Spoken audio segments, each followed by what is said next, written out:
Assalamualaikum warahmatullahi wabarakatuh. Adik-adik, pada video kali ini saya akan memberikan kunci jawaban di kelas 6, tema 8, subtema 2, pembelajaran 4, halaman 77, 79, 80, dan 81. Nah, semoga kalian nanti bisa menyimak jawaban-jawaban yang saya berikan ya. Saya selain memberikan kunci jawabannya, saya juga memberikan penjelasan mengenai jawaban yang kita jawab. Baik, di halaman 77 kita akan mengisi sebuah tabel tentang kondisi geografis dan kondisi sosial budaya di negara Vietnam. Nah, untuk kondisi geografis, di Vietnam itu beriklim tropis dan di sana terdapat dua musim, sama seperti Indonesia ya, terdapat dua musim, musim hujan dan musim panas atau musim kemarau. Kemudian untuk kondisi sosial budaya yang ada di Vietnam, kebanyakan eh, warga negara dari Vietnam itu berprofesi sebagai petani. Kemudian di sana juga ada namanya budaya Konfusiasme. Nah, kita akan analisis hubungan kondisi geografis dan sosial budayanya. Apa sih hubungannya? Beriklim tropis, kemudian terdapat dua musim, kemudian profesi petani, dan budaya Konfusiasme. Vietnam itu terletak di semenanjung Indochina. Beriklim tropis, memiliki dua musim, yaitu musim penghujan dan musim kemarau. Dilewati Sungai Mekong, Sungai Songchai, Sungai Songgam, Sungai Songchao, sehingga tanahnya sangat subur, terutama di dataran rendah, Sungai Songka atau Sungai Merah, sehingga banyak penduduknya yang berprofesi sebagai petani.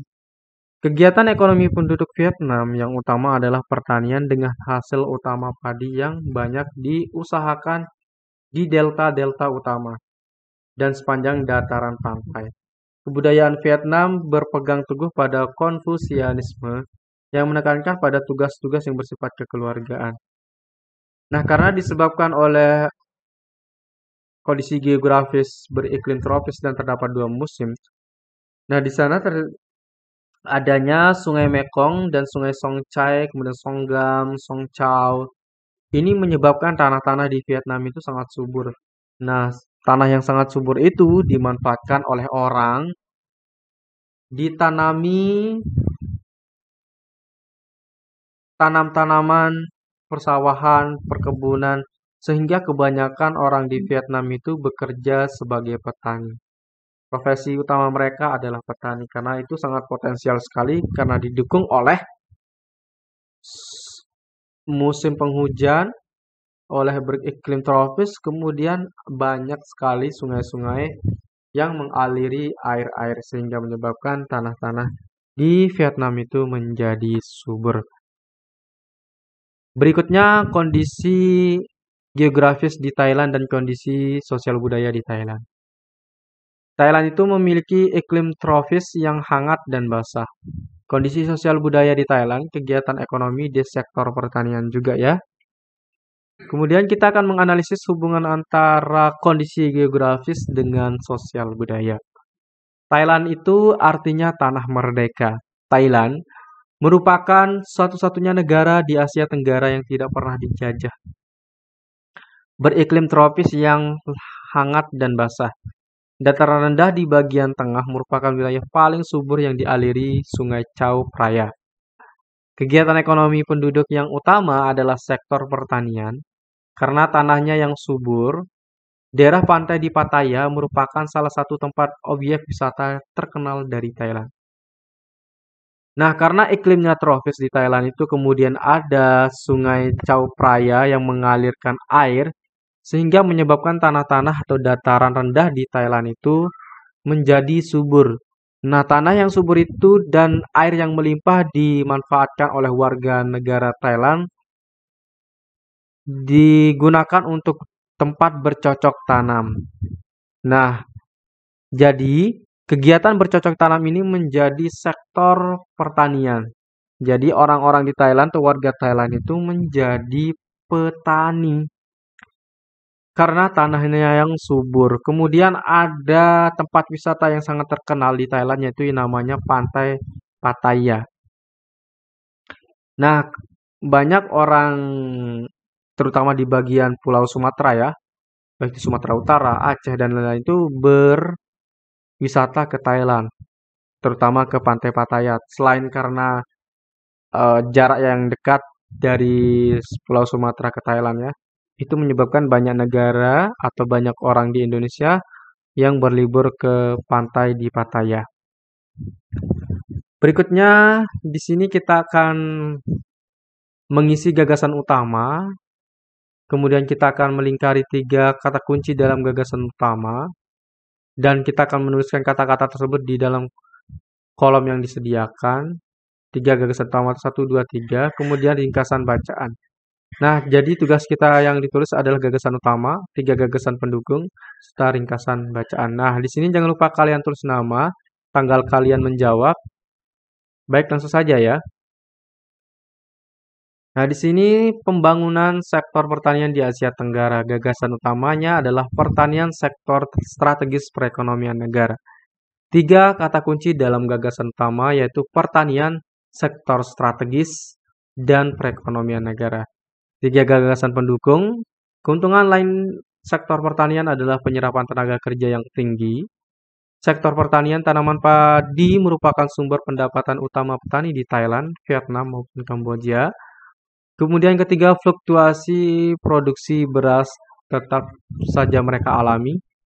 Kemudian ringkasan bacaan dari teks pembangunan sektor pertanian di Asia Tenggara. Pertanian merupakan sektor yang sangat strategis untuk menumbuhkan perekonomian negara, khususnya bagi negara-negara berkembang di kawasan Asia Tenggara. Keuntungan lain yang didapatkan dari sektor pertanian adalah penyerapan tenaga kerja yang tinggi, khususnya tenaga kerja di pedesaan. Sektor pertanian, terutama pertanian padi, merupakan sumber pendapatan utama bagi mayoritas petani di Thailand, Vietnam maupun Kamboja. Walaupun Thailand, Vietnam maupun Kamboja dikenal sebagai negara-negara pengekspor beras, tetapi fluktuasi produksi beras tetap saja mereka alami. Nah, di sini perlu saya jelaskan mengenai gagasan utama di paragraf 1. Keuntungan lain sektor pertanian adalah penyerapan tenaga kerja yang tinggi. Nah, ini terbukti di daerah Indonesia juga seperti itu. Di saat musim panen, banyak buruh-buruh tani atau pekerja-pekerja yang dapat dimanfaatkan tenaganya sehingga itu mengurangi adanya pengangguran. Terutama misalkan yang sangat banyak menyerap tenaga kerja itu di pertanian tembakau misalkan ya. Pertanian tembakau itu sangat banyak membutuhkan tenaga kerja mulai dari penanaman, mulai dari pembajakan, kemudian pencangkulan, kemudian membersihkan lahan, memberikan pupuk. Itu sangat banyak membutuhkan yang namanya tenaga kerja. Sehingga perputaran uang di desa itu sangat banyak saat musim tembakau. Dan begitu seterusnya ya. Oke, kita langsung saja menuju ke halaman 80. Apakah menurutmu dalam pasal tersebut juga disinggung tentang tanggung jawab warga negara dalam mengusahakan kehidupan yang layak? Ya, karena tanggung jawab warga negara dilaksanakan dengan cara melakukan hak dan kewajiban secara seimbang. Sehingga mendapatkan hak pekerjaan dan kehidupan juga merupakan bentuk tanggung jawab warga negara. Kemudian kalimat yang manakah yang menyatakan hal tersebut? Kalimatnya adalah berhak atas pekerjaan dan penghidupan. Nah, jadi kita sebagai warga negara Indonesia itu berhak atas mendapatkan pekerjaan dan mendapatkan penghidupan. Nah, di awalnya itu di sebelumnya ada pesan apa yang kamu dapatkan dari bunyi pasal di atas bahwa negara melindungi setiap warga negara untuk mendapatkan kehidupan yang lebih baik. Amatilah lingkungan sekitarmu, identifikasi kegiatan-kegiatan yang dilakukan oleh warga negara sebagai perwujudan tanggung jawabnya untuk mendapatkan kehidupan yang layak. Untuk mendapatkan kehidupan yang layak, maka tanggung jawab yang harus dilakukan adalah bekerja keras bersikap jujur dan melaksanakan pekerjaan dengan sepenuh hati. Nah, itu harus dilakukan oleh kita. Kemudian apa yang akan terjadi apabila warga negara tersebut tidak melakukan tanggung jawabnya?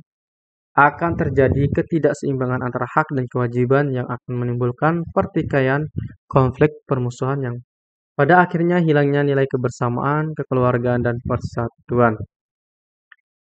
Ayo renungkan, menurutmu apakah hal-hal yang kamu lakukan dan pelajari hari ini akan memberi manfaat bagimu? Jelaskan dan berikan contohnya. Ya, hal-hal yang aku lakukan dan pelajari hari ini memberi manfaat bagi saya. Contohnya, tadi saya belajar tentang setiap warga negara harus memenuhi kewajibannya, yaitu dengan bekerja keras untuk mendapatkan penghidupan yang layak. Nah, di sini kamu diminta untuk menceritakan kembali mengenai topik-topik yang kita pelajari hari ini. Kamu ceritakan kepada orang tuamu, kemudian mintalah kepada orang tuamu memberikan beberapa pertanyaan tentang topik tersebut. Oke, itu saja untuk kunci jawaban di pembelajaran kali ini. Semoga bermanfaat. Sekian, assalamualaikum warahmatullahi wabarakatuh.